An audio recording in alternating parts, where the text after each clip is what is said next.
Hello बच्चों, आज का टॉपिक है viscosity. And viscosity is the friction between layers of liquid. मतलब जिस तरह से अगर हम देखें फ्रिक्शन को देखें तो फ्रिक्शन बेसिकली तीन डिफरेंट टाइप्स में डिवाइडेड है। One type is called body friction, that is body to body friction. जैसे हमारे पास ये वाली बॉडी इस वाले फ्लोर पे रखी है, यहां पे जो फोर्स लगता है opposing force, that's called friction. But एक चीज ध्यान से देखो, फ्रिक्शन कब समझ में आता है कि लग रहा है, वो तब समझ में आता है जब ये बॉडी या तो चलती है या चलने की टेंडेंसी रखती है। मान लो इसमें मोशन आ गया, अभी इस पे फ्रिक्शन लगना स्टार्ट करेगा इस कॉन्टैक्ट सरफेस पे। ये भी क्लियर है। दूसरी तरह का फ्रिक्शन होता है एयर रेजिस्टेंस, जिसमें क्या होता है, हमारे पास एक बॉडी होती है और वो भाग रही होती है और यहां पे बहुत सारी एयर है। तो जब ये वाली बॉडी इधर से निकलेगी ना, तो इधर इधर पूरे में एयर है, तो ये बॉडी एयर की लेयर्स को क्रॉस करते हुए जा रही होगी। So basically air is at rest but body is moving, so there is a type of friction between body and air. This is called air resistance. ये दो टाइप हो गए। So this is body friction या solid bodies friction. This is body का air के साथ friction. And तीसरा है liquid liquid.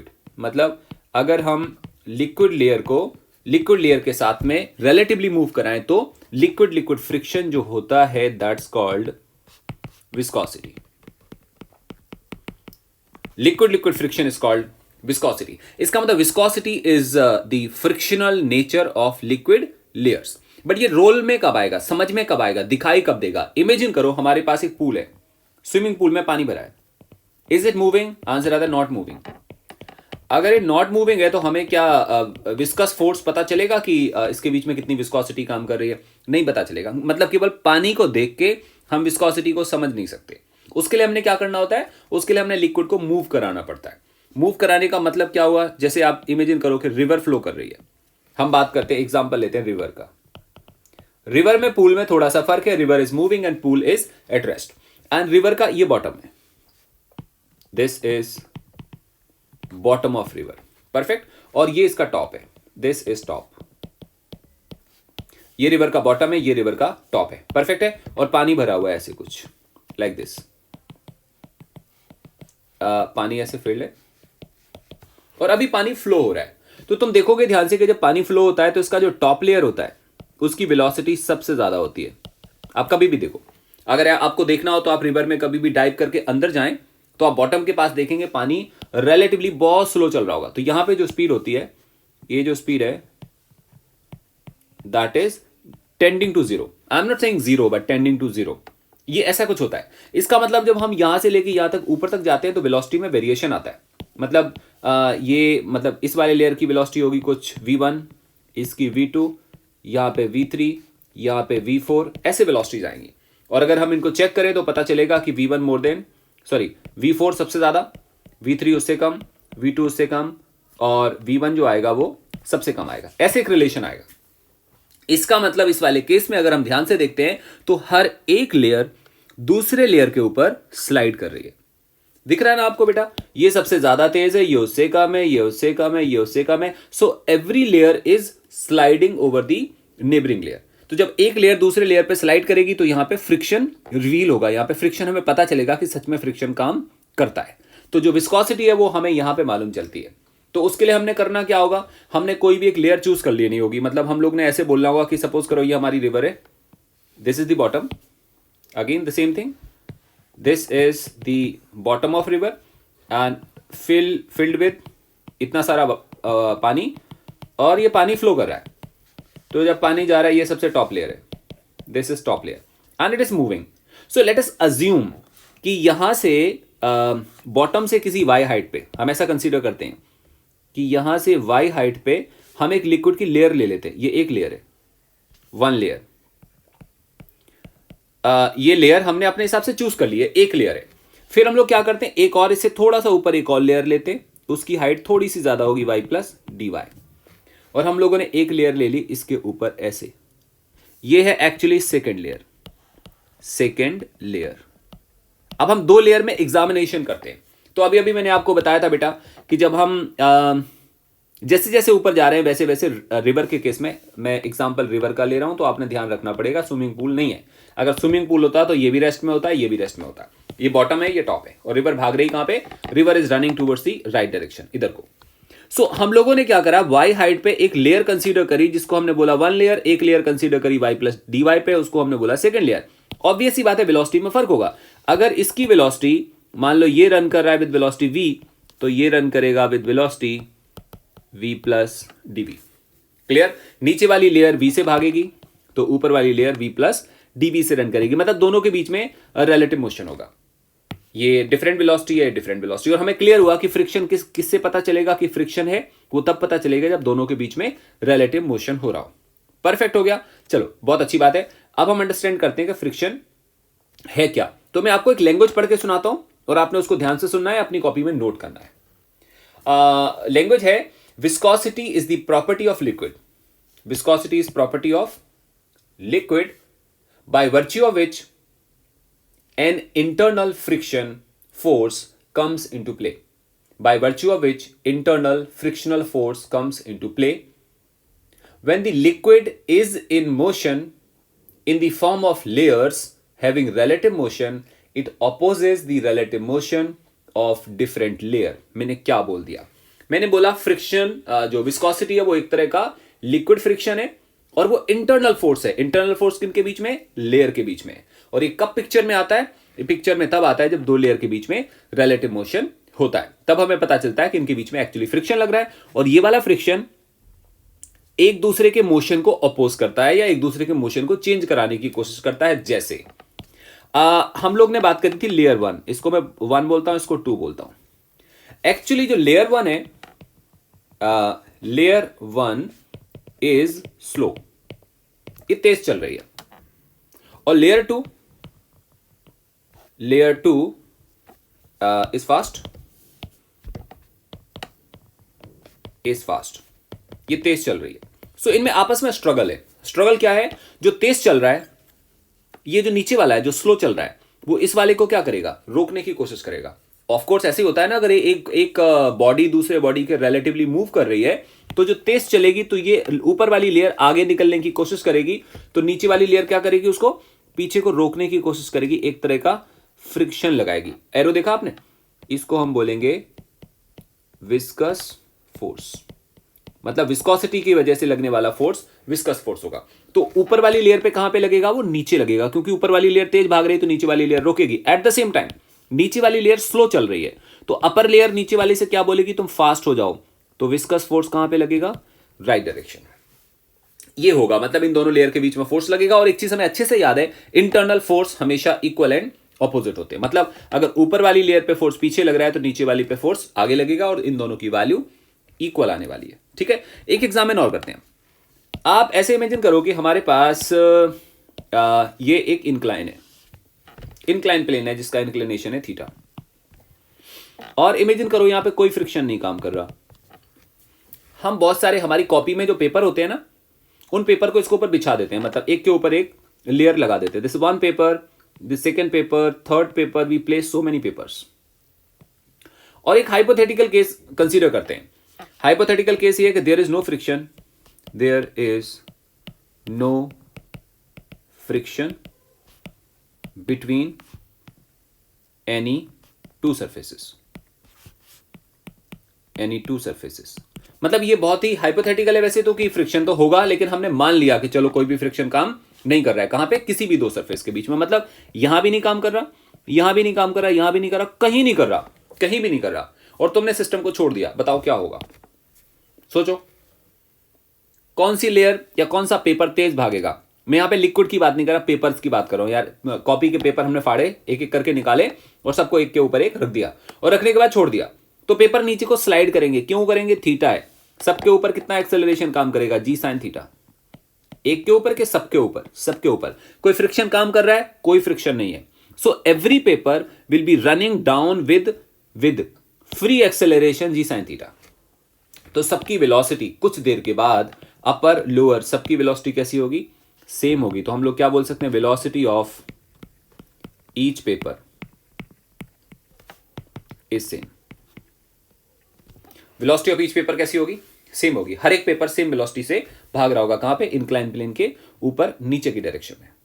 डन हो गया। तो अगर कुछ देर के बाद हम देखेंगे तो ये पेपर अलग अलग नहीं होंगे, सबके सब पूरा का पूरा बंच, ऐसे का ऐसा बंच, मतलब this bunch will be running like, ऐसे कुछ भाग रहा होगा। ठीक हो गया, ये हमें हमें दिखाई देगा। लेकिन अगर सच में ये केस तो हो गया कि ऐसा वाला केस है, इसी केस को हम दूसरे तरीके से समझते हैं कि we have inclined plane, angle theta, and now group of papers are placed one over other, ऐसे कुछ। अब हमने इनको स्लाइड कर दिया, छोड़ दिया। जैसे आप रिलीज करोगे तो हम क्या देखेंगे, अगर सच में फ्रिक्शन काम कर रहा है, अब की बारी म्यू जीरो नहीं है, मतलब on every surface there is mu, हर एक सरफेस के बीच में म्यू काम कर रहा है, यहां भी काम कर रहा है, यहां भी काम कर रहा है, हर जगह कोएफिशिएंट ऑफ फ्रिक्शन काम कर रहा है। अभी क्या होगा, अभी ये होगा कि इस वाले सरफेस के पास ज्यादा फ्रिक्शनल फोर्स काम करेगा। क्यों ज्यादा फ्रिक्शनल फोर्स काम करेगा, मान लो म्यू की वैल्यू सब जगह सेम है, इधर पे सब जगह म्यू की वैल्यू सेम है, लेकिन इस वाले लेयर पे नॉर्मल कॉन्टैक्ट फोर्स ज्यादा आएगा, mg sin theta contact force आएगा, हम जानते हैं अच्छे से। लेकिन इस लोअर लेयर पे, इस वाली लेयर पे इतने जो ऊपर है उन सबका लोडिंग पड़ेगा। लोडिंग पड़ने की वजह से क्या होगा, इस वाले पे नॉर्मल कॉन्टैक्ट फोर्स सबसे ज्यादा आएगा। नॉर्मल कॉन्टैक्ट फोर्स सबसे ज्यादा आने से फ्रिक्शनल फोर्स सबसे ज्यादा आएगा। यहां पे नॉर्मल कॉन्टैक्ट फोर्स कम है तो फ्रिक्शनल फोर्स कम आएगा। इन शॉर्ट हम क्या देखेंगे कि जब तुम ऐसे वाले पेपर्स को रिलीज करोगे, कॉमन सेंस लगाओ, ये सारे के सारे सेम वेलोसिटी से भागेंगे कि डिफरेंट वेलोसिटी से भागेंगे। आप करके देख सकते हो ये वाला एक्सपेरिमेंट, क्योंकि रियल लाइफ में तो फ्रिक्शन काम करता है ना। प्रीवियस केस हम करके नहीं देख सकते क्योंकि सच में फ्रिक्शन कहीं पे भी जीरो नहीं होता। इनको करके देखोगे तो यू विल फाइंड ये v मैक्स होगा और यू विल फाइंड ये v मिनिमम होगा। वो किसी सरफेस पे पेपर रख के देखो तो वो फैल जाएंगे। कैसे फैलेंगे, सबके सब इकट्ठे नहीं होंगे, ऊपर वाले पेपर आगे को फैल जाएंगे, इधर आ जाएगा, उससे नीचे वाला थोड़ा पीछे रह जाएगा, उससे नीचे वाला और पीछे रह जाएगा, ऐसे करके ना ये पूरे पे स्कैटर हो जाएंगे। और ये होता है, आप करके देखो इंक्लाइन प्लेन के ऊपर चीजें ऐसे बिहेव करती हैं। इसका मतलब ये जो वेलोसिटी में वेरिएशन आ रहा है, किसकी वजह से आ रहा है, फ्रिक्शन की वजह से आ रहा है। तो हम कह सकते हैं कि variation in velocity of different layers is due to friction. मतलब फ्रिक्शन की वजह से वेलोसिटी में वेरिएशन आ रहा है। इससे एक बात पता चलती है कि लेस वेरिएशन, अगर थोड़ा सा वेरिएशन होगा तो फ्रिक्शन कैसा होगा, स्मॉल होगा, स्मॉल फ्रिक्शन। और मोर वेरिएशन का मतलब समझ आया, दो लेयर के बीच में वेलोसिटीज में ज्यादा वेरिएशन है, इसका मतलब बिग फ्रिक्शन होगा। अब थोड़ा फ्रिक्शन नहीं होगा, ज्यादा फ्रिक्शन होगा। इसका मतलब किसी भी दो कॉन्जिक्यूटिव लेयर्स के बीच में वेलोसिटी में वेरिएशन होने का कारण है फ्रिक्शन। अगर फ्रिक्शन नहीं होता तो दोनों लेयर की वेलोसिटी, हर लेयर की वेलोसिटी कैसी होती, सेम होती। तो अगर वेरिएशन है तो वो फ्रिक्शन की वजह से। कम वेरिएशन है इसका मतलब कम फ्रिक्शन है, ज्यादा वेरिएशन है मतलब ज्यादा फ्रिक्शन है। बहुत अच्छी बात है। दोबारा हम रिवर पे चलते हैं। ये हमारी रिवर का बॉटम, और यहां पे पानी फ्लो हो रहा है। और आपको पता है रिवर तो में देखने में फ्लैट लगती है, बट एक्चुअली रिवर में स्लोप होता है। हो सकता है हर जगह स्लोप हो या ना हो, लेकिन रिवर का पानी हमेशा हाइट से आता है और डेप्थ पे जाता है। हर रिवर किसी ना किसी हिल से या किसी लाइक हिमालय से या कहीं ऐसी जगह से निकलती है, माउंटेन्स में से आती है और फाइनली समुद्र में जाके मिल जाती है। So river is always coming from height to low. इसका मतलब फ्लोर के ऊपर स्लोप होता है। कहीं कहीं पे बहुत जगह स्लोप नहीं होगा, बट एक्चुअली धीरे धीरे करके नीचे को स्लोप होता है। सो आप ये मान सकते हो कि this river is like this. इतना ज्यादा स्लोप नहीं है, बट यू कैन कंसीडर कि वहां पे हल्का फुल्का स्लोप है, तभी पानी फ्लो हो रहा है एक डायरेक्शन में। अगर स्लोप नहीं होता तो पानी कैसे फ्लो हो जाता। क्लियर। सो स्लोप है, इसका मतलब क्लियर हुआ। आप इमेजिन करो कि यहां पे नो विस्कोसिटी, इमेजिन कर लो नो विस्कोसिटी। अगर हमारे इन सरफेस पे कहीं पे भी विस्कोसिटी ना होती, लिक्विड का फ्रिक्शन ना होता, तो इसकी वेलोसिटी सबकी वेलोसिटी कैसी होती बेटा, सेम होती। लेकिन एक्चुअली सेम नहीं है। तो सेम ना होने का कारण है विस्कोसिटी। तो इसका मतलब है लेयर्स में वेरिएशन होगा। तो लेयर्स में वेरिएशन होगा तो हम लोग अभी बात कर रहे थे कि we consider one layer at height y, perfect. We consider एक और layer at height y plus dy, इसकी वेलोसिटी होगी v और इस वाले लेयर की वेलोसिटी होगी v प्लस dv। परफेक्ट है। तो अभी अब हम लोग बात कर रहे थे इन दो लेयर में वेलोसिटी में वेरिएशन है। थोड़ा सा वेरिएशन होगा, इसका मतलब कम विस्कोसिटी है, लेकिन अगर ज्यादा होगा तो ज्यादा विस्कोसिटी। तो अभी हम लोग लाइन लिख सकते हैं कि विस्कस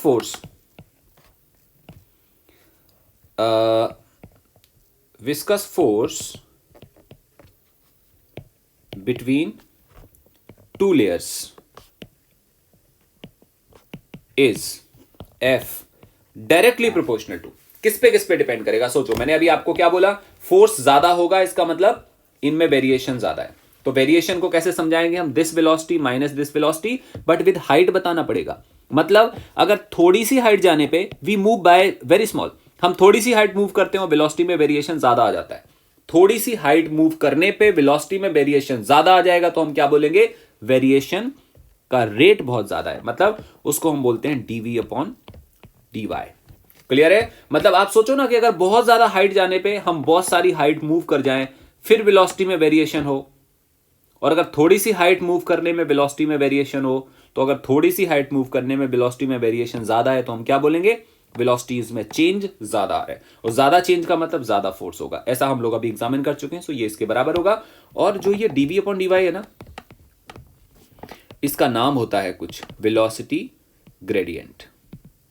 क्या नाम है? Velocity gradient. मतलब चेंज में, वेलोसिटी में चेंज विद डिस्टेंस, वेलोसिटी में चेंज विद डिस्टेंस अगर हम करते हैं तो इसका नाम है वेलोसिटी ग्रेडियंट। इसका मतलब जो विस्कस फोर्स है वो डायरेक्टली प्रोपोर्शनल है किसके?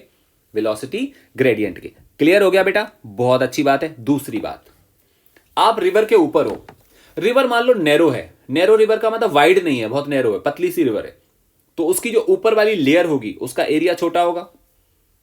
अगर ऊपर वाले का एरिया छोटा होगा, जैसे हम बात करें इसकी, एरिया इक्वल टू ए, आप समझ पा रहे हो किस एरिया की बात कर रहे हैं? ये जो सामने दिख रहा है ये वाले एरिया की बात नहीं कर रहे हम लोग। जो ऊपर से देखोगे, टॉप से देखो, तो टॉप से देखने पे जो तुम्हें ऊपर का एरिया दिखेगा उसको हम लोगों ने बोला एरिया ए। अगर एरिया ए छोटा होगा तो मास भी छोटा होगा, जो ऊपर वाली लेयर होगी ना उसका मास छोटा होगा, मास छोटा होगा तो नॉर्मल फोर्स कम आएगा, नॉर्मल फोर्स कम आएगा तो फ्रिक्शन कम आएगा। आपको याद होगा जब हम बॉडी बॉडी फ्रिक्शन की बात करते थे कि दो बॉडीज कांटेक्ट में है, तो हम लोगों ने एक लाइन लिखी थी कि फ्रिक्शन एरिया से इंडिपेंडेंट है। बट यहां मैं बोलने वाला हूं कि ये एरिया पे डिपेंड करता है। क्यों डिपेंड करता है? क्योंकि अगर ऊपर वाली लेयर का एरिया बहुत बड़ा होगा तो अपर लेयर का मास भी ज्यादा होगा। क्लियर? तो उसका मतलब मास ज्यादा होगा तो फिर फ्रिक्शन फोर्स भी ज्यादा आएगा। So this force is directly proportional to area of layer. Clear हो गया? हमें दो बातें समझ में आ गई। जब हम इन दोनों को कंबाइन करते हैं तो we get this A into dV upon dy. This is called viscous force और friction force between the layers. Physics में हर चीज का प्रोपोर्शनैलिटी कांस्टेंट होता है। यहां पे आता है ईटा dV upon dy, एंड ईटा का नाम है कोएफिशिएंट ऑफ, किसका कोएफिशिएंट है? विस्कोसिटी, है ना? ये विस्कोसिटी का कोएफिशिएंट है, परफेक्ट है। और हमारे पास एक फोर्स निकल के आ जाता है, और हर चीज का कोएफिशिएंट ऑफ विस्कोसिटी अलग अलग होगा। अब मैं आपको जनरल लैंग्वेज में समझाऊं विस्कोसिटी क्या होता है। जैसे हम किसी लिक्विड में फिंगर, अपना हाथ डिप करते हैं और हाथ के बाद हम फिंगर्स को आपस में टच करते हैं तो वो स्टिकी हो जाता है, चिपचिप होने लगता है। अगर हमारी फिंगर्स स्टिकी है इसका मतलब वो विस्कस ज्यादा है, कम स्टिकी है तो विस्कस कम है। अगर किसी लिक्विड की विस्कोसिटी जीरो हो, जीरो, तो पता क्या होगा? हम उसमें अपनी फिंगर को डिप करेंगे और फिंगर को निकालेंगे तो हमारी फिंगर अनटच्ड होगी, उस पर लिक्विड चिपकेगा ही नहीं। पानी हमारी फिंगर में बहुत स्टिकी नहीं लगता, चिपचिप, ग्लू की जैसा नहीं है पानी। अगर हम फेविकोल में हाथ डालें तो बहुत ज्यादा चिपक जाएगा, वो बहुत ज्यादा विस्कस है। अगर हम मिल्क में हाथ डालें वो रिलेटिवली ज्यादा चिपक जाता है, वो थोड़ा सा कम विस्कस है। पानी की बात करें वो और कम विस्कस है, लेकिन पानी जीरो विस्कस नहीं हो सकता। अगर पानी जीरो विस्कस होता तो हम जब पानी में हाथ डालते तो पानी गीला, हाथ गीला हो जाता। एज वी पुल आउट उसमें कोई भी पानी चिपका हुआ नहीं होता अगर जीरो विस्कोसिटी होती तो। सो पानी में भी विस्कोसिटी होती है। तो आप समझ सकते हो कि विस्कोसिटी का बेसिक मतलब क्या है। Sticky nature of any liquid is called viscosity. इस वाले इक्वेशन से हम समझने की ट्राई करें। F का मतलब है फोर्स, A का मतलब एरिया, dV अपॉन dy का मतलब वेलोसिटी ग्रेडियंट, और ईटा का मतलब है कोएफिशिएंट ऑफ विस्कोसिटी। ये हमारे लिए न्यू टर्म है, हमारे लिए न्यू टर्म है तो हम इसको समझते हैं। Eta is equal F upon A into dV upon dy। हम ये देख रहे हैं dV अपॉन dy। क्लियरली देखा जाए तो ये क्या चीज आएगा? आपको पता है ये क्या चीज है? ये है डिस्टेंस अपॉन टाइम और ये है डिस्टेंस, तो ये बन जाता है 1 अपॉन टाइम। अगर 1 अपॉन टाइम करेंगे तो टाइम ऊपर चला जाएगा। So basically this is force multiplied by time divide by area. ये इसका रिलेशन आ रहा है। अगर हम चाहें तो इसकी डायमेंशन फॉर्मूला निकाल सकते हैं, अगर हम चाहें तो यूनिट निकाल सकते हैं। यूनिट क्या आएगी? यूनिट आएगी न्यूटन सेकंड पर मीटर स्क्वायर। ये कौन सी वाली यूनिट की बात कर रहे हैं? ये एसआई यूनिट की बात कर रहे हैं। SI unit coefficient of viscosity की न्यूटन सेकंड पर मीटर स्क्वायर है। इसको हम पॉइज़ोली भी कहते हैं। So we have basically 1 Newton second per meter square is equal to 1 Poiseuille.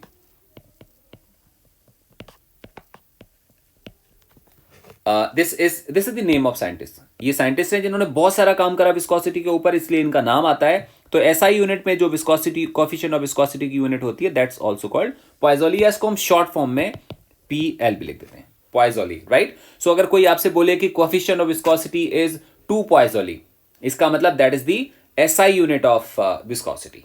Perfect हो गया. और अगर हम इसको सीजीएस में निकालें, सीजीएस में हम बोलेंगे कोएफिशिएंट ऑफ विस्कोसिटी को न्यूटन की जगह, देखो वहां पे न्यूटन लिखा है तो वो डाइन बन जाएगा, सेकेंड अपॉन सेंटीमीटर स्क्वायर, मतलब dine second per centimetre square. इसको हम पॉइज कहते हैं, POISE. This called poise. ध्यान रखना, कंफ्यूज मत होना. SI unit is Poiseuille and CGS unit is poise. और अगर हम इसको देखो कन्वर्ट करके देखते हैं ना, तो हमें क्या मिलेगा, हमें ये मिलेगा, डाइन को न्यूटन में कन्वर्ट करें या इस वाले को कन्वर्ट करते हैं, एसआई वाले को सीजीएस में कन्वर्ट करते हैं. So we have this relation.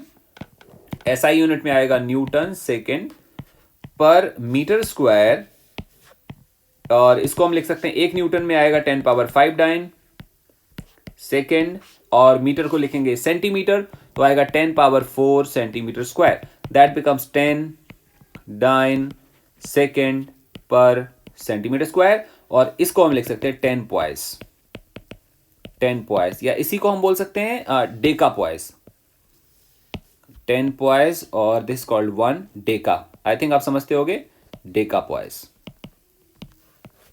इसका मतलब हुआ कि 1 Poiseuille, 1 Poiseuille, because this is SI unit ना, 1 Poiseuille equal to 1 deca poise, या 1 SI unit equal to 10 times of CGS unit.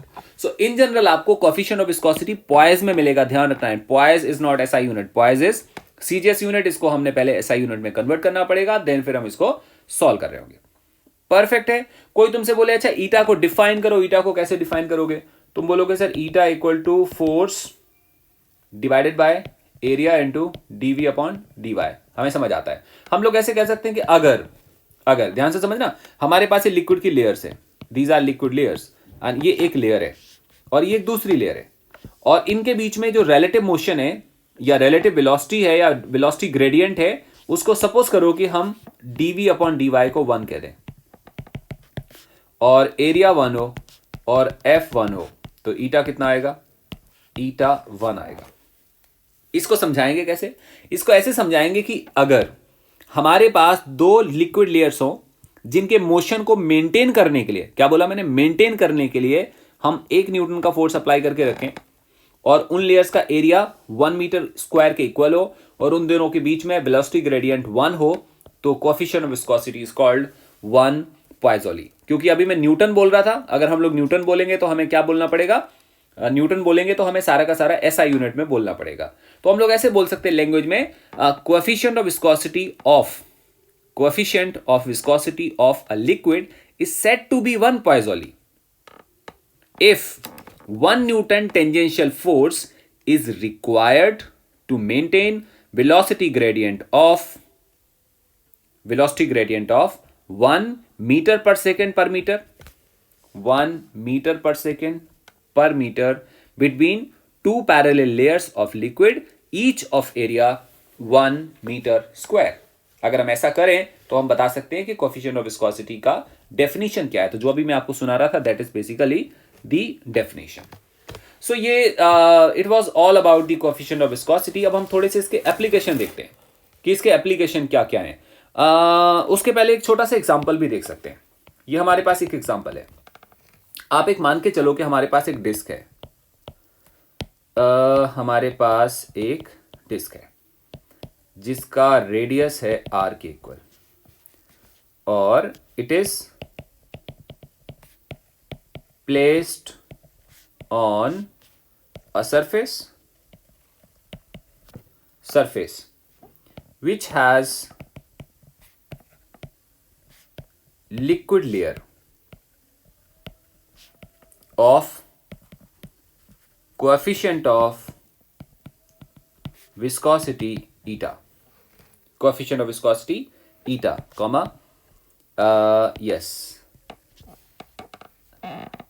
disk is moved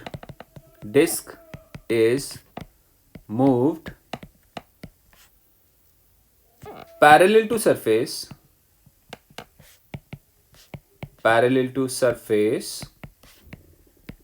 with velocity v. Find force required to move disc. एक disc है जिसका radius r है, ये placed है किसके ऊपर, सरफेस के ऊपर, जहां पे एक लिक्विड की लेयर है और जहां पे विस्कोसिटी कोएफिशिएंट इतना है और डिस्क को हमने मूव कराया पैरेलल टू सरफेस और हमें फोर्स बताना है. पता कैसे होगा, ये हमारा सरफेस होगा, इसके ऊपर हमने एक डिस्क को रख दिया होगा ऐसे, इसका कुछ थिकनेस भी हम मान लेते हैं कि ये थिकनेस है, ये ऐसे रखा होगा, ये हमारा डिस्क है जिसका रेडियस r के इक्वल है. कहां पे रखा है, सरफेस के ऊपर, और सरफेस के ऊपर हमने एक लिक्विड डाल रखा है, ये लिक्विड पड़ा हुआ, ये लिक्विड है, और जहां पे कोएफिशिएंट ऑफ विस्कोसिटी कितने के इक्वल है, ईटा के इक्वल है. आपको फोर्स बताना है, मतलब हमने इसको धक्का मार के मूव कराना है किसी वेलोसिटी v से. तो आप ऐसे बोलोगे कि देखो सर ये पतली सी लेयर है, विस्कोसिटी कहां पे काम करती है, लिक्विड में काम करती है. ये जो लिक्विड दिख रहा है आपको, इसकी हमें थिकनेस भी बतानी पड़ेगी. क्लियर. सो हम मान लेते हैं कि इस लिक्विड की थिकनेस है a के इक्वल, जहां पे a बहुत कम है. अंडरस्टैंड करना, मैंने क्वेश्चन में डिफाइन नहीं करा, बट हमारे पास ये लिक्विड पड़ा है, इसकी थिकनेस है. थिकनेस का फायदा, आप ऐसे मानो कि ये जो पतली सी लेयर है ना, इस लेयर का सबसे नीचे वाला पार्ट किसके कांटेक्ट में है, फ्लोर के कांटेक्ट में, और वो कैसा होगा, वो रेस्ट में होगा. और इस लिक्विड की लेयर का सबसे ऊपर वाला पार्ट किसके कांटेक्ट में है, डिस्क के कांटेक्ट में, और डिस्क तो भाग रही है तो वो भी भाग रहा होगा. आप मेरी बात समझ पा रहे हो. तो हम लोग क्या करते हैं, हम लिक्विड की लेयर बनाते हैं. ध्यान रखो, ये लिक्विड की लेयर है, ये लिक्विड की लेयर है, ये इसका लोअर पार्ट है और ये इसका अपर पार्ट है. अपर पार्ट किसके कांटेक्ट में है, डिस्क के कांटेक्ट में. डिस्क भाग रही है v वेलोसिटी से, तो अपर लेयर भागेगी v से, और लोअर लेयर की वेलोसिटी कितनी होगी, 0. तो एक्चुअली लोअर और अपर लेयर के बीच में वेलोसिटी ग्रेडियंट होगा. वेलोसिटी ग्रेडियंट याद है ना, दो लेयर के बीच में निकालते थे, यहां 0 वेलोसिटी, यहां v, तो चेंज इन वेलोसिटी कितना आएगा, v माइनस 0, और इसका थिकनेस कितना लिया हमने, a के बराबर लिया. तो एक्चुअली जिसको हम वेलोसिटी ग्रेडियंट बोलते थे dv अपॉन dy, वो सच में होगा v minus 0 divided by a. यहां से वेलोसिटी ग्रेडियंट निकल आया. फिर हम लोग निकालेंगे एरिया, एंड एरिया आएगा पाई r स्क्वायर, क्योंकि जितने एरिया में कांटेक्ट में है वो डिस्क के एरिया के बराबर होगा. तो एक्चुअली फोर्स क्या होता था, फोर्स होता था eta into area into d v upon dy. This is the force. मतलब इस वाले डिस्क को मूव कराने के लिए हमें इतना फोर्स लगाना पड़ेगा. आप इमेजिन करो, अगर नहीं समझ में आता मैं आपको समझाता हूं. हमारे पास एक ग्लास की डिस्क है, ग्लास की, और ग्लास का फ्लोर है, और मान लो यहां पे कुछ नहीं है, कोई लिक्विड नहीं है. अगर हम इस वाले डिस्क को फ्लोर के ऊपर रख के धक्का लगाएं तो ये आराम से स्लाइड होती है, आराम से. समझ आ गया, आराम से स्लाइड होती है. अब एक काम करो, इस पे पानी फैला दो, थोड़ा सा पानी फैलाओ, ज्यादा नहीं, बस थोड़ा सा. ज्यादा फैलाओगे तो डिस्क स्विम करने लगेगी. स्विमिंग नहीं करवानी, पानी बहुत पतली सी लेयर फैला दो. अब इसके ऊपर इसको डिस्क को रखो. डिस्क को रखने के बाद अब धक्का लगाओ. अब मूव करना आसान होगा कि मुश्किल होगा, एक्चुअली करके देखो, मुश्किल होगा. परफेक्ट है. प्रोवाइडेड कैसा, कि प्रीवियस केस में फ्रिक्शन नहीं लग रहा हो. प्रीवियस केस कौन सा, जब हमने अकेले इसको मूव कराया था. अगर पहले फ्रिक्शन लग रहा होगा तो उल्टा भी हो सकता है. उल्टा कैसा हो सकता है, मे बी सॉलिड वाला फ्रिक्शन ज्यादा हो और विस्कोसिटी वाला फ्रिक्शन कम हो, तो हार्ड के केस में मूव कराना डिफिकल्ट होगा, पानी डाल के मूव कराना आसान होगा. उल्टा भी हो सकता है. तो अगर हम मान के चलें कि प्रीवियस केस में there was zero friction between this and this, अब तुम पानी डालोगे तो थोड़ी सी विस्कोसिटी लगनी शुरू होगी. अब पानी को साफ करो, मिल्क डाल दो, अब ग्लू डाल दो, अब फेविकोल डालो, फिर ग्लिसरीन डालो, अलग अलग चीजें इस वाले सरफेस पे फैला के फिर डिस्क को मूव कराओ. You will find every time difficulty level would be different. इसका मतलब हर बार फ्रिक्शन या विस्कोसिटी की वैल्यू कैसी होगी, अलग अलग होगी. ये बताता है कोएफिशिएंट ऑफ विस्कोसिटी के बारे में. परफेक्ट है. आपको ये हमें समझ आ गया. कई बार आपसे एक आर्टिकल पूछा जाएगा. आर्टिकल होगा कि बताओ विस्कोसिटी में और फ्रिक्शन में क्या डिफरेंस है, या इवन एयर रेजिस्टेंस में क्या डिफरेंस है. ये टॉपिक आपने, ये पॉइंट, छोटे छोटे पॉइंट होते हैं, आपने बुक से पढ़ना है. काफी सारी बातें तो आपको समझ में आ गई हैं कि विस्कोसिटी लिक्विड के बीच में काम करती है, फ्रिक्शन सॉलिड बॉडीज के बीच में काम करता है, और वो एरिया ऑफ कॉन्टैक्ट पे डिपेंड करता है. कौन सा, विस्कोसिटी, विस्कस फोर्स. और जो बॉडी वाला फ्रिक्शन था वो एरिया ऑफ कॉन्टैक्ट पे डिपेंड नहीं करता. दोनों फोर्सेस अपोजिंग होते हैं. मोशन, रिलेटिव मोशन का दोनों अपोज करते हैं। ऐसे करके तुम पढ़ोगे छोटे छोटे पॉइंट, तुम्हें पता चल जाएगा कि what is the difference between solid friction and viscosity. Perfect, now we study another thing. अभी अभी मैंने एक साइंटिस्ट का नाम लिया जिनका नाम था पॉइज़ोली। दोबारा उनके बारे में थोड़ा सा पढ़ते हैं। सो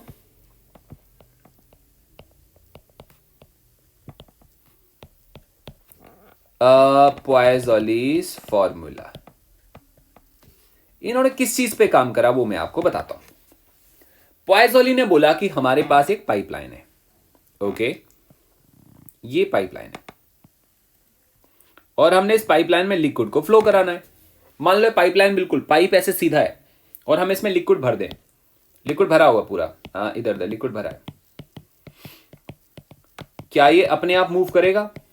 मतलब पाइप में तुमने लिक्विड भर दिया ऐसे, पूरा पाइप में लिक्विड भरा हुआ है और हमने हाथों से यहां से बंद कर रखा है, यहां पे हाथ लगा रखे, दोनों हाथों को हटाओगे, क्या लिक्विड रन करेगा कि यहां फैल जाएगा? यहां तुम पाओगे फैल जाएगा, पाइप खाली हो जाएगा, लिक्विड भागेगा नहीं। लिक्विड को रन कराने के लिए कुछ स्पेसिफिक चीजें चाहिए। क्या चाहिए?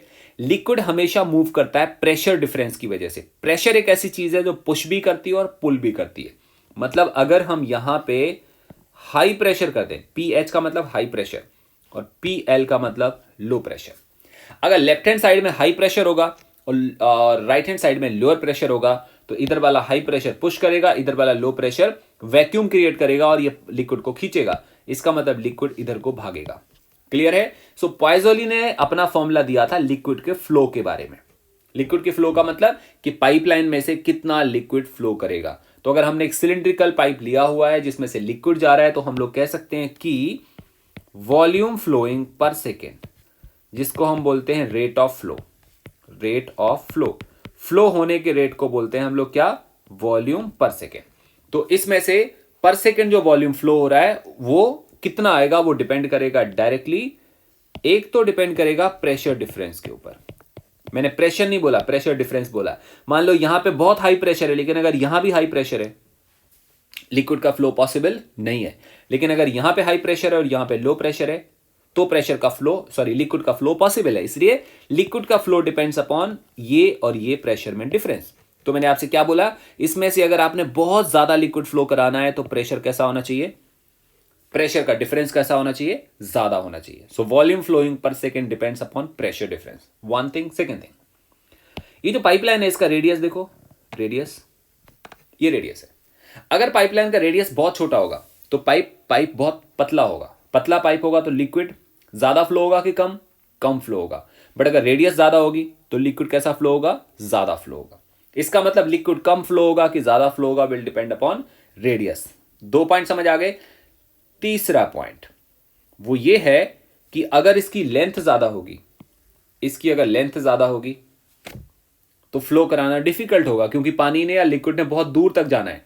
तो अगर लेंथ इज वेरी हाई, काफी ज्यादा है, तो लिक्विड का फ्लो मुश्किल होगा क्योंकि लिक्विड ने पास जाना है कि दूर तक जाना है। तो आप बोलोगे सर काफी दूर तक जाना है, इसका मतलब हम लोग बोल सकते हैं कि this is proportional to 1/L। एक और बात, अगर ये लिक्विड स्टिकी है, ज्यादा स्टिकी है, ज्यादा स्टिकी है, चिप चिप कर रहा है, फ्लो कराना आसान होगा कि मुश्किल होगा? मुश्किल होगा क्योंकि वो साइड वाली दीवारों में चिपक जाएगा और फिर फ्लो नहीं करने देगा। अगर कम स्टिकी होगा तो फ्लो कराना आसान होगा। नो डाउट हर लिक्विड में विस्कोसिटी होती है, लेकिन अगर विस्कोसिटी हाई होगी तो वॉल्यूम फ्लोइंग पर सेकेंड लो हो जाएगा। क्लियर? इसका मतलब ये विस्कोसिटी के साथ कैसे रिलेटेड है? इनवर्सली रिलेटेड है। अगर हम सबको कंबाइन करते हैं, volume flowing per second in pipeline is directly proportional to P या डेल्टा पी, पी का मतलब pressure difference, P R⁴ upon eta L. Clear? जब हम इसका प्रोपोर्शनैलिटी कांस्टेंट हटाते हैं तो volume flowing per second comes out π/8। This constant is π/8। कैसे कैलकुलेट होता है? वो लैब में कैलकुलेट करते हैं, एक्सपेरिमेंट करके करते हैं, बहुत सारे सक्सेसिव एक्सपेरिमेंट करते हैं, उसके बाद वैल्यू निकल के आती है π/8 PR⁴ upon eta L. So volume flowing per second in pipeline is pi P या delta P R⁴ upon 8 eta L. This is called the formula of Poiseuille. Poiseuille ने ये वाला फॉर्मूला दिया था जिससे हमें पता चलता है कि किसी पाइपलाइन में से कितना लिक्विड फ्लो हो रहा है। एक और बात ध्यान से समझना, अगर तो लिक्विड नॉन विस्कस होता, जो पॉसिबल नहीं है, पाइजोली ने बोला कि कोई लिक्विड नॉन विस्कस हो नहीं सकता, हर लिक्विड में कुछ ना कुछ तो विस्कोसिटी होती है, इसलिए उनके फॉर्मूले में विस्कोसिटी आ रही है। अगर ध्यान से देखोगे तो जो लिक्विड सेंटर के पास फ्लो कर रहा होगा यहां पे, उसकी स्पीड सबसे ज्यादा होगी, मतलब सेंटर के पास, क्योंकि ये बीच में जा रहा है, मिडिल में जा रहा है। लेकिन जो इन वॉल्स के पास में जाएगा वो स्लो चलेगा, क्योंकि वो वॉल्स के साथ स्टिक हो रहा होगा। तो हम एक वेलोसिटी प्रोफाइल बनाते हैं, और वेलोसिटी प्रोफाइल ऐसे बनता है कि यहां पे वेलोसिटी सबसे कम होगी, यहां और ज्यादा, ऐसे लेंथ से दिखाता हूं मैं, ये लंबाई बता रही है कि वेलोसिटी कितनी ज्यादा है, और ज्यादा, यहां पे फिर से और ज्यादा और ज्यादा, और सेंटर में सबसे ज्यादा, उसके बाद फिर से कम, फिर से कम, फिर से कम, फिर से कम। आई थिंक आप समझ पा रहे हो, इसको हम बोलते हैं वेलोसिटी प्रोफाइल। अगर हम इनको आपस में ज्वाइन करते हैं तो we get some this kind of relation, ऐसे कुछ रिलेशन आता है, ये बताता है वेलोसिटी प्रोफाइल। इस ग्राफ से पता चलता है, ग्राफ से ये पता चलता है कि यहाँ वेलोसिटी सबसे कम, ये जितना ज्यादा आगे को खिंचा हुआ है, स्ट्रेस्ड है, वो बता रहा है कि वेलोसिटी उतनी ज्यादा है। सेंटर में वेलोसिटी कम है, और सॉरी, सेंटर में वेलोसिटी सबसे ज्यादा है, फिर और कम, फिर और कम, फिर यहाँ पे वेलोसिटी सबसे कम, फिर यहाँ पे सबसे कम। इसका मतलब जब किसी पाइपलाइन में से लिक्विड फ्लो हो रहा है तो सेंट्रल पॉइंट पे वेलोसिटी सबसे ज्यादा होगी, यहाँ पे मिनिमम होगी, यहाँ पे भी मिनिमम होगी, और ये प्रोफाइल सिमेट्रिक होगा, मतलब जैसा ऐसे आ रहा है ना, थोड़ा सा और यहाँ पे ऐसे बना सकते हैं आप, इट वुड बी लाइक ऐसे कुछ। इसे हम लोग वेलोसिटी प्रोफाइल के नाम से जानते हैं, और फॉर्मूला हमने कैलकुलेट कर लिया। अब कोई बोलता है कि सर इसका डेरिवेशन तो हमें पता चला नहीं, ये वाला, ये तो हम लोगों ने लिख दिया ना कि इसके प्रोपोर्शनल होता है, लॉजिक से तो समझ में आ रहा है, लेकिन डेरिवेशन नहीं पता। तो हम डेरिवेशन कर सकते हैं, और हम लोग क्या कह सकते हैं कि पॉइज़ोलिस फॉर्मूला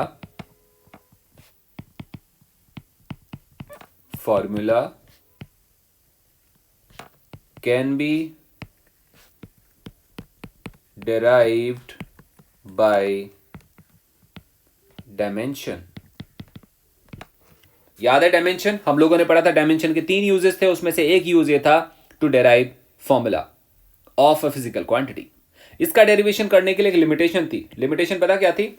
लिमिटेशन वाज कि जब हम फॉर्मूला डेराइव करते हैं तो 4 फिजिकल क्वांटिटी नहीं होनी चाहिए, 3 होनी चाहिए। यहां पे 4 हैं, देखो कौन सी 1 2 3 एंड 4। तो हम लोग इनको 3 बना देते हैं। 3 कैसे बनाते हैं? मैंने आपको ग्रेडियंट वर्ड यूज करा था ना, ग्रेडियंट। जैसे हम वेलोसिटी अपॉन लेंथ बोलते हैं तो वेलोसिटी ग्रेडियंट होता है, और प्रेशर अपॉन लेंथ बोलेंगे तो उसको प्रेशर ग्रेडियंट बोल देंगे। क्लियर? तो हम लोग इसको ऐसे बनाते हैं, हम लोग कहते हैं कि जब हम इसका डेरिवेशन करना होगा तो we'll say that rate of flow depends upon pressure difference. कौन सा प्रेशर डिफरेंस? इस एंड और इस एंड के बीच का प्रेशर डिफरेंस, उसको हम P या डेल्टा P बोल सकते हैं, कॉमा। अब हम अकेला प्रेशर डिफरेंस बोलेंगे तो गड़बड़ हो जाएगा, क्योंकि फिर 4 हमारे पास वो आ जाएंगे वेरिएबल। तो हम लोग क्या बोलेंगे? Depends upon pressure difference per unit length. इस पे डिपेंड करता है, इसको हम प्रेशर ग्रेडियंट भी नाम देते हैं, और हम यहां पे लिखेंगे P डिवाइडेड बाय L। एक फिजिकल क्वांटिटी हो गई। दूसरा हम लोग क्या लिखेंगे? Depends upon radius of pipe. किस पे डिपेंड कर रहा है? जिस पाइप में लिक्विड फ्लो हो रहा है उसके रेडियस पे भी डिपेंड कर रहा है, रेडियस ऑफ पाइप। और third thing, depends upon coefficient of viscosity. मैंने डायरेक्ट शॉर्ट में लिख दिया, depends upon coefficient of viscosity. तो हम लोग यहां पे क्या बोलेंगे? रेट ऑफ फ्लो का मतलब हुआ volume per second is directly proportional to delta P upon L raise to power A। याद होगा बेटा, eta raise to power B हम ऐसे तो करते थे, और साथ में क्या आएगा? R raise to power C। ये तीनों पे डिपेंड कर गया। अभी हम क्या करेंगे? Volume per second is equal to a constant K, और इसकी हम वैल्यू नहीं लिखते, और यहां पे लिखेंगे delta P upon L power A, eta power B and R power C। Volume per second की डायमेंशन यहां से आएगी, volume per second is equal to L cube by time, that is L cube T-1 m0 भी लिख सकते हैं। ये आ गया। अभी हम दोनों तरफ इक्वेट करेंगे इस चीज को, जो हमारा इक्वेशन गिवन है, ये वाला इक्वेशन, इसमें हम वैल्यू डालेंगे। लेफ्ट हैंड साइड में डायमेंशन आएगी ml, volume per second is equal to K delta P upon L raise to power A, उसके बाद eta raise to power B and R raise to power C। This is our relation. लेकिन जब हम dimension को equate करेंगे तो k को लेने की जरूरत नहीं है क्योंकि ये डायमेंशन लेस है। So this left hand side becomes m0 l cube t minus one is equal to k को लेने की जरूरत नहीं है। डेल्टा p अपॉन l की डायमेंशन अभी हमने देखी थी ml minus two t minus two power a, eta आएगा ml minus one t minus two power b, और r का मतलब आएगा l पावर c। यहां से इक्वेट करते हैं, यहां से आएगा राइट हैंड साइड में m power a plus b l power minus two a minus b plus c and r power means t power. Perfect. So that t power minus two a and minus 2b. So this is minus 2a minus 2b, ऐसे कुछ आ गया। अब हम equate करते हैं दोनों तरफ। m की पावर यहाँ पे 0 है और वहाँ पे तो a plus b equal to 0 आ जाता है, और उसके बाद minus 2a minus b plus c equal to 3 आ जाता है। उसके बाद minus 2a minus 2b equal to minus 1 आ जाता है। So we have got these three relations. Perfect. और इनको अब हम सॉल्व कर लेते हैं। As you solve then we get that a equal to 1, b equal to minus 1 and c equal to 4। ये आप सॉल्व करके देखें तो हमारे पास ये वैल्यू आ जाएंगी। जैसे ये वैल्यू आएगी, हम लोग क्या लिखेंगे? हम लोग लिखेंगे volume per second is equal to k delta p upon l raise to power a कितना है 1, और eta raise to power b तो वो कितना आ जाएगा minus 1 r raise to power 4, और this is k delta p r4 upon eta l। और जब हम इसको सॉल्व करते हैं तो हमारे पास k की वैल्यू निकल के आती है, k comes out pi upon 8। और ये कैसे निकालते हैं? हम एक्सपेरिमेंट करके निकालते हैं तो हमारे पास k की वैल्यू कैलकुलेट हो जाती है। So it was all about the Poiseuille's equation जो हम विस्कोसिटी के टॉपिक में पढ़ रहे हैं।